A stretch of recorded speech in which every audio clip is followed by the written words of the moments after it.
कैसे हो आप लोग सब लोग। उम्मीद करता हूँ कि आप अच्छे होंगे।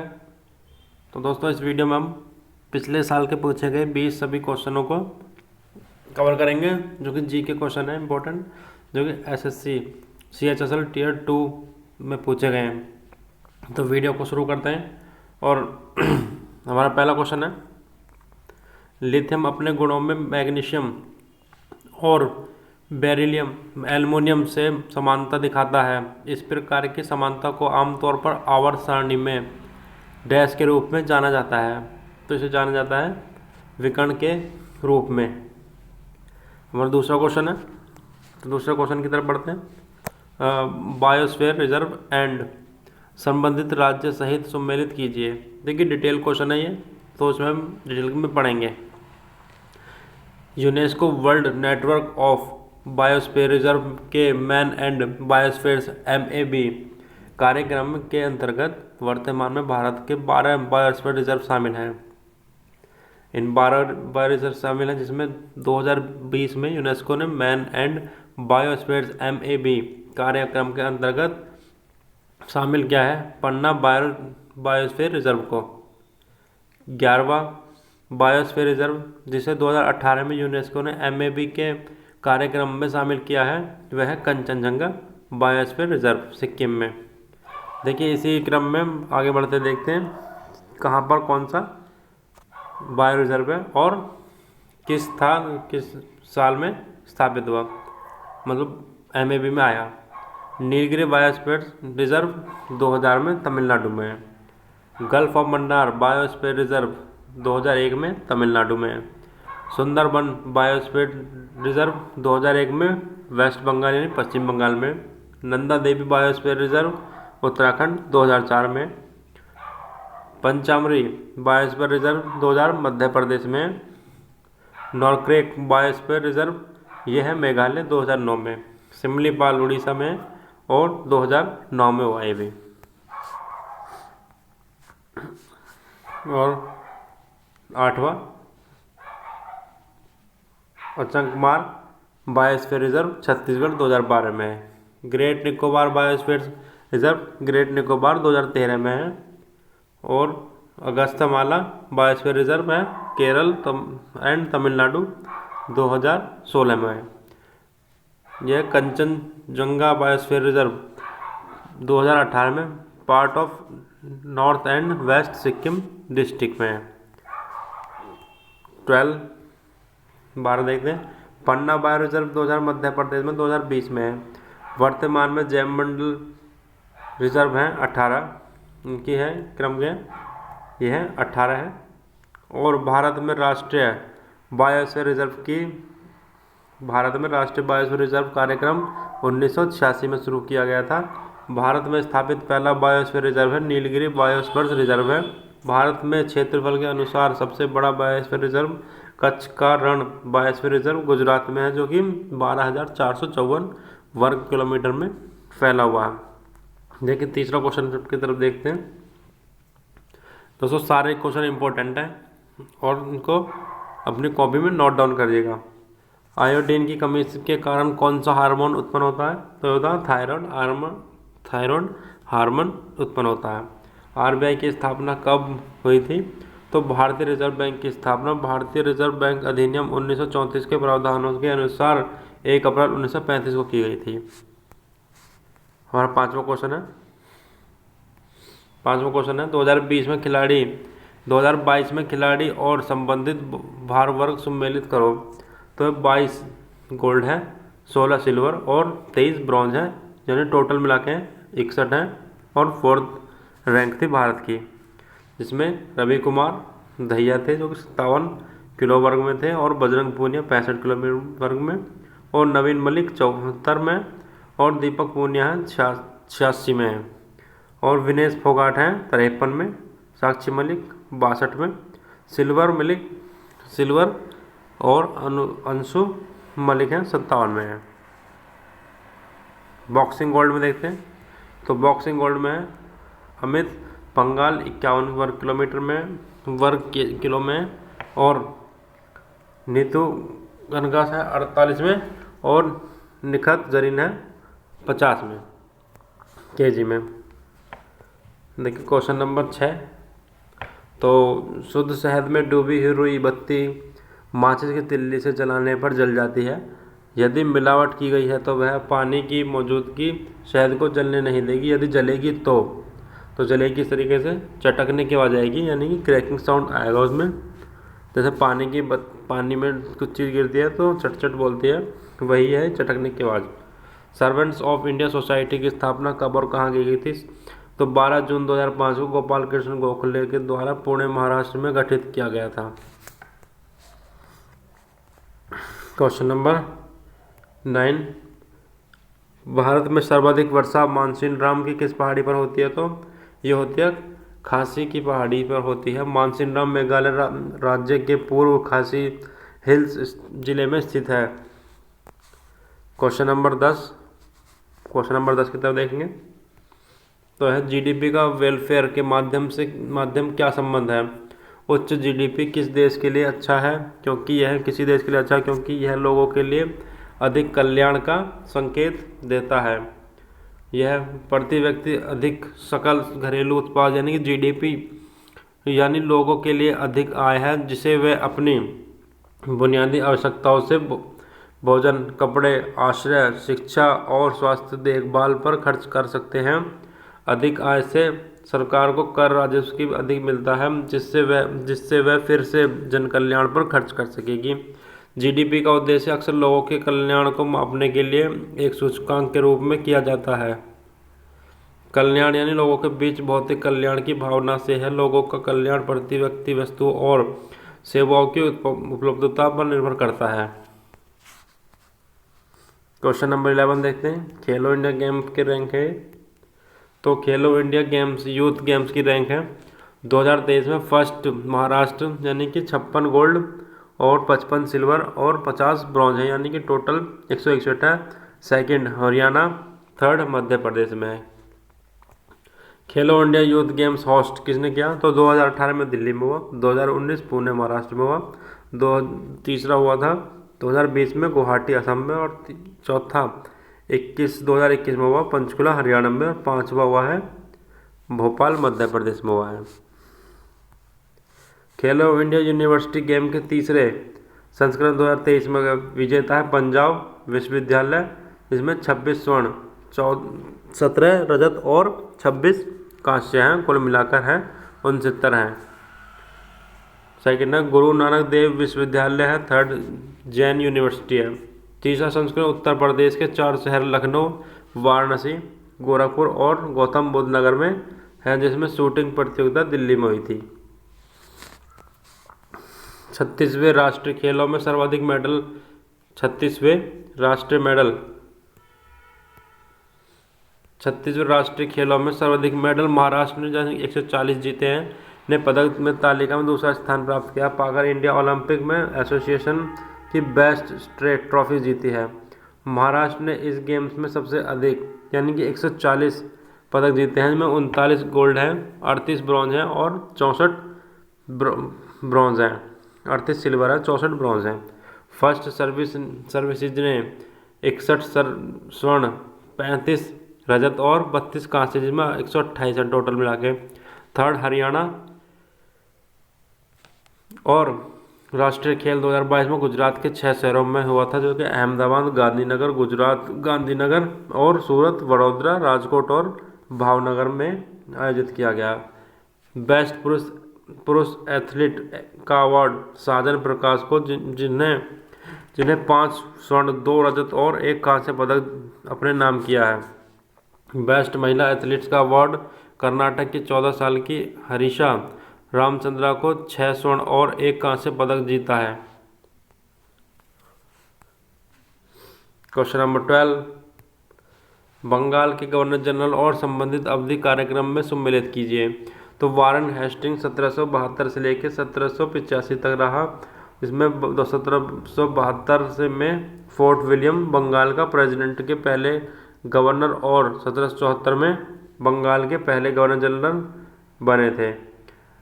यह कॉर्नवालिस का जो कार्यकाल है यह है 1786 से लेकर 1793 तक है, और सर जॉन स्टोर का है 17 93 से लेकर 1798 तक है। लॉर्ड वेलेस्ली का है 1798 से लेकर 1805 तक है। सर जॉर्जिया बार्लो का कितना है तो 1805 से लेकर 1807 तक है। और सर इसमें है लॉर्ड मिंटो का क्या है तो मिंटो का है 1807 से लेकर 1813 तक है। 1813 से लेकर 1823 तक है हेस्टिंग का है, वारन हेस्टिंग का। इसी क्रम में आगे देखते हैं तो 1823 से लेकर 1828 में है आर्मरेस्ट का है, आर्मरेस्ट का है। भारत के गवर्नर जनरल कौन थे तो भारत के गवर्नर जनरल का क्रम देख लिए तो गवर्नर जनरल का जो क्रम है, गवर्नर जनरल का क्रम, गवर्नर जनरल का एक मिनट तो यह है 1828 से लेकर 1835 तक विलियम बेंटिक, 1835 से लेकर 1836 तक है चार्ल्स मेटकाल्फे और 1836 से लेकर 1842 तक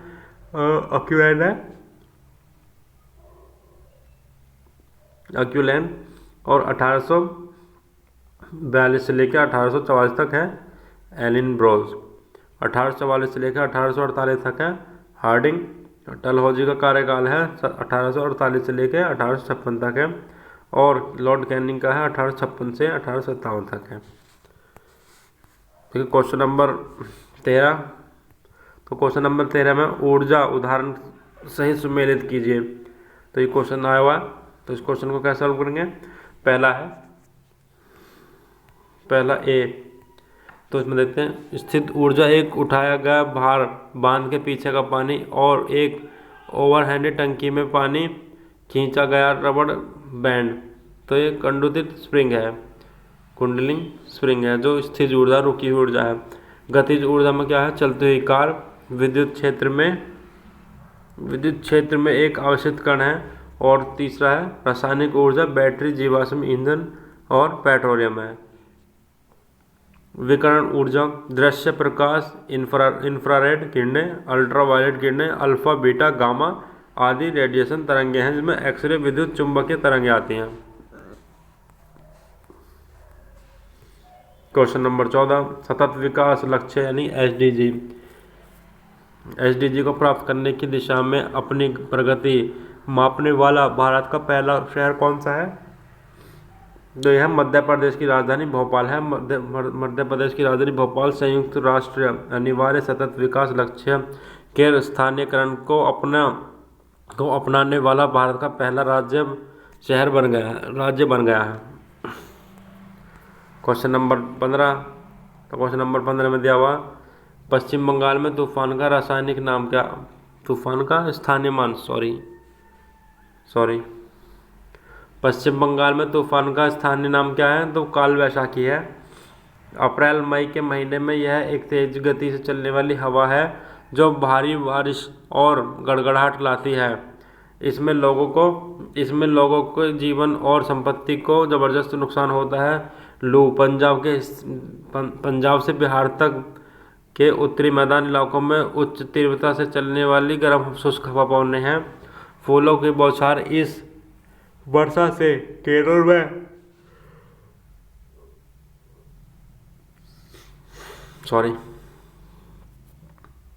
फूलों वाली बौछार इस वर्षा से केरल में निकटवर्ती क्षेत्रों में कहवा के फूल खिलने लगते हैं।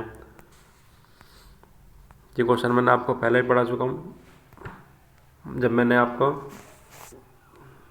दूसरा जब कराया था।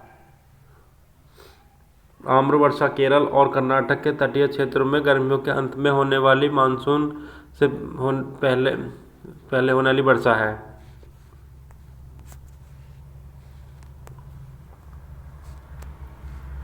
Question number 16। तो क्वेश्चन नंबर 16 में आयुष्मान भारत प्रधानमंत्री जन आरोग्य योजना यानी पीएमजे किस नीति निर्देश तत्व से संबंधित है। तो अनुच्छेद 47 से पोषण स्तर और जीवन के स्तर को ऊपर उठाने तथा सार्वजनिक स्वास्थ्य में सुधार करने के राज्य का एक कर्तव्य है। पूर्ण रूप से सरकार द्वारा वित्तीय पोषित विश्व की सबसे बड़ी स्वास्थ्य बीमा संस्थान है, बीमा योजना है। फरवरी 2018 में लॉन्च हुई यह योजना माध्यमिक और तृतीयक देखभाल हेतु परिवार को 5 लाख रुपए की बीमा राशि प्रदान करती है। सभी राज्य और केंद्र शासित प्रदेशों में केंद्र एवं विधायिका के बीच 60 और 40 का रेशियो होता है। यानी इसमें केंद्र का जो पैसा होगा तो वो होगा 60%, और जो राज्य का पैसा होगा वो होगा कितना, वो होगा इसमें 40% होगा। राज्य और केंद्र शासित प्रदेशों में हो गए हैं। पूर्वोत्तर राज्यों तथा जम्मू कश्मीर, हिमाचल एवं उत्तराखंड के लिए यह जो प्रावधान है 90 और 10 के विधायिका के बिना केंद्र शासित प्रदेशों में 100% वित्तीय आपोषित है। देखिए क्वेश्चन नंबर 17। तो क्वेश्चन नंबर 17 में देखते हैं, तो यह वर्तमान में गृह मंत्री कौन है, तो अमित शाह है। सहकारिता मंत्रालय भी है, इसको बोला था। 2018 क्वेश्चन क्या है, तो विटामिन संबंधित गलत कथन कौन सा है, तो विटामिन शब्द का पहली बार प्रयोग कैसिमिर फंक ने किया था। विटामिन हमारे शरीर के लिए आवश्यक पोषक है जो शरीर के सही कार्य करने, वृद्धि और विकास करने के लिए जरूरी होता है। विटामिन को सह एंजाइम के रूप में भी जाना जाता है। शरीर एवं स्वास्थ्य का श्रावण नहीं करता है। इसे भोजन या पूरक आहार के माध्यम से प्राप्त किया जा सकता है। कुल विटामिन 13 है, जिनमें कि ए, सी, डी, ई, के और बी है। इसमें क्या, तो बी है जो कॉम्प्लेक्सिस है। थायमिन, राइबोसोम, नियासिन, पेंटोथिन अम्ल है। विटामिन B6, विटामिन B12 और फोलेट है। विटामिन ए रेटिनॉल है, इसका नाम, रासायनिक नाम क्या है, तो विटामिन ए का रासायनिक नाम है रेटिनॉल। विटामिन बी का है थायमिन। विटामिन B2 का है राइबोफ्लेविन है। विटामिन B3 का है नियासिन। विटामिन B5 का है पेंटोनिक एसिड है। विटामिन B6 है पायरोक्सिन। विटामिन B7 है biotin. Vitamin B9 folic acid, जो चींटियों के डंक में पाया जाता है, तो यह फॉलिक एसिड है। Vitamin B12 cobalamin. Vitamin C तो एस्कॉर्बिक एसिड। विटामिन डी है कैल्सीफेरॉल। विटामिन ई है टोकोफेरॉल। विटामिन के है पाइथोनिन। Vitamin A, D, E and K वसा में घुलनशील विटामिन है एवं विटामिन बी और सी जल में घुलनशील हैं, जो शरीर में स्टोर नहीं होते हैं। विटामिन सी, ए और सी यकृत कुछ समय के लिए विटामिन ए, डी, ई, के और B12 के लिए भंडारण स्थान के रूप में कार्य करता है जब उसके आहार में कमी होती है। विटामिन डी हार्मोन के रूप में कार्य करता है जो किडनी द्वारा निर्मित रक्त में कैल्शियम की सांद्रता को नियंत्रित करता है। विटामिन की कमी से होने वाले रोग। विटामिन ए की कमी से होने वाले रोग का नाम है रतौंधी व जीरोफोथेमिया, जिसमें रात में दिखाई देना कम होता है, नाइट ब्लाइंडनेस हो जाती है इसमें। तो विटामिन सी की कमी से स्कर्वी रोग यानी मसूड़े कमजोर आ जाते हैं, दांतों मसूड़ों से खून लगता है।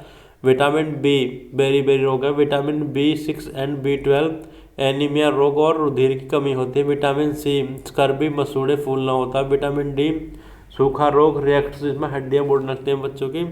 और विटामिन ई जनन शक्ति का कम होना होता है। विटामिन के रुधिर का स्रावन होना, ऐंठन, हीमोफीलिया होती है। विटामिन B3 त्वचा पर दाग होते हैं इससे। विटामिन बी की कमी से क्या होता है, B7 की कमी से लकवा और शरीर में दर्द होता है। विटामिन B7 की कमी से होता है। तो देखिए कमर क्वेश्चन नंबर 19 है, जनगणना 2011 का साक्षरता संबंधित सही कथन क्या है। पूर्वोत्तर में सर्वाधिक साक्षरता दर मिजोरम में है। भारत में साक्षरता दर 74.04 है।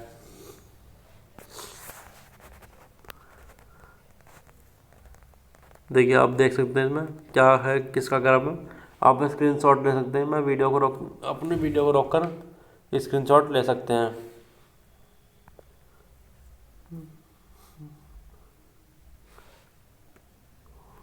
देखिए क्वेश्चन नंबर 20 है प्लेटफॉर्म ऑफ प्लेटफॉर्म यानी पीओपी का पहल किससे संबंधित है? तो नेशनल एग्रीकल्चर मार्केट यानी ई नेम के तहत लॉन्च की गई योजना है। पीओपी की शुरुआत किसानों को अपने राज्य की सीमा के बाहर उपज बोने में सुविधा होगी।